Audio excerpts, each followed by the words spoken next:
तो हेलो दोस्तों, आज हम बात करेंगे उत्तराखंड के उत्तरकाशी में हुए एक दुर्घटना के बारे में, जहां पे एक टनल गिरने के कारण पिछले 6 दिन से 40 वर्कर उस टनल के नीचे दबे हुए हैं, जिनका रेस्क्यू ऑपरेशन अब तक चल रहा है। तो आज की बात शुरू करने से पहले मेरा नाम प्रियांशु सिंह और मैं आप सबका स्वागत करता हूं मेरे यूट्यूब चैनल एजम टोट पर। तो चलिए शुरू करते हैं आज की बात आप लोगों के साथ। Let's tend to infinity. ये घटना दिवाली के दिन हुई थी 12 नवंबर को, जब सिलक्यार टनल पर 40 वर्कर काम कर रहे थे और अचानक से वो टनल कोलैप्स्ड हो गई। उस टनल के गिरने के कारण वो 40 के 40 वर्कर अभी तक उस टनल के नीचे दबे हुए हैं। ये काफी भारी ऑपरेशन माना जा रहा था प्रशासन के लिए। जैसे ये खबर पहुंची प्रशासन तक, तैसे एनडीआरएफ की टीम और पुलिस प्रशासन सख्ती के साथ वहां पहुंच गई और दुर्घटना की गंभीरता को समझते हुए थाईलैंड और नॉर्वे से आई हुई एक हाई प्रोफाइल रेस्क्यू टीम को भी इस ऑपरेशन में शामिल किया गया। इस टनल के अंदर रेस्क्यू टीम द्वारा 24 मीटर का पाइप एक डाला गया है, जिससे कम से तत्कालीन रूप से उन वर्कर्स तक खाना और ऑक्सीजन का सप्लाई किया जा सके। आप समझ सकते हैं कि जहां पे ऑक्सीजन भी नहीं पहुंच रही है, वहां पे उन वर्कर्स की क्या हालत हो रही होगी। इस ऑपरेशन की गंभीरता को समझते हुए लगातार प्रशासन डॉक्टर से कंसल्ट कर रही है। मजदूरों को सुरंग से बाहर निकलने के लिए अब तक 6 पाइपलाइन डाली जा चुकी हैं और 4 डालनी और अभी लगभग बाकी है। लगभग 10 पाइपलाइनों के सहारे इन मजदूरों को बाहर निकालने की कवायद की जा रही है। एक पाइप की लंबाई लगभग 6 मीटर की है, जबकि उसकी चौड़ाई 3 फीट है, जिससे मजदूरों को निकलने में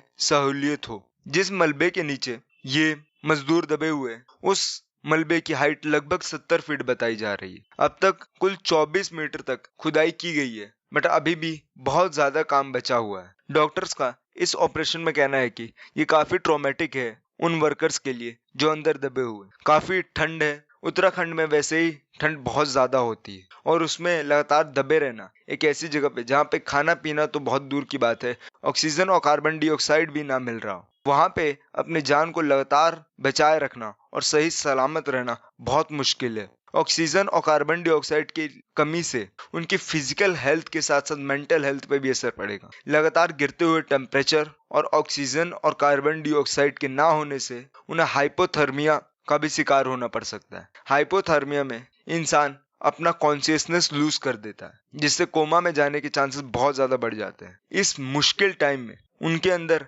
एंजाइटी, डिप्रेशन, लगातार 6 दिनों से वर्कर्स उस टनल के अंदर अभी भी दबे हुए हैं, जिसके कारण उनका सरवाइव होना काफी मुश्किल है। वहां पे पहले से ही बहुत ज्यादा वर्कर है, बहुत कम स्पेस में। आप सोच सकते हैं जहां पे मलबा गिरा हो वहां पे कितनी कम स्पेस होगी उनके सांस लेने के लिए। ऐसे में बताया जा रहा है कि ऑक्सीजन की कमी होने की वजह से उन्हें सफोकेशन का सामना करना पड़ता होगा, जिससे उनके बच पाने के चांसेस बहुत कम है। और अगर जल्द से जल्द इस ऑपरेशन को सक्सेसफुल नहीं किया गया तो उनके मारे जाने का भी खतरा है। इसे देखते हुए उन मजदूरों के परिवार वाले काफी बेचैन हैं। इसी बेचैनी के कारण हाथापाई की भी खबरें आई हमें वहां से। इस ऑपरेशन को जल्द से जल्द कंप्लीट करने के लिए एक अमेरिकन ऑगर मशीन को डिप्लॉय किया गया, जिसे दिल्ली से एयरलिफ्ट करके उत्तराखंड तक पहुंचाया गया। ये मशीन लगभग 70 मीटर के रॉक को भी तोड़ने में सक्षम है, जिसे देख के इस काम को जल्द से जल्द खत्म होने के चांसेस बताए जा रहे हैं। इस काम को खत्म होने में 12 से 15 घंटे अभी भी लग सकते हैं, ऐसा एक्सपर्ट से खबरें आ रही हैं।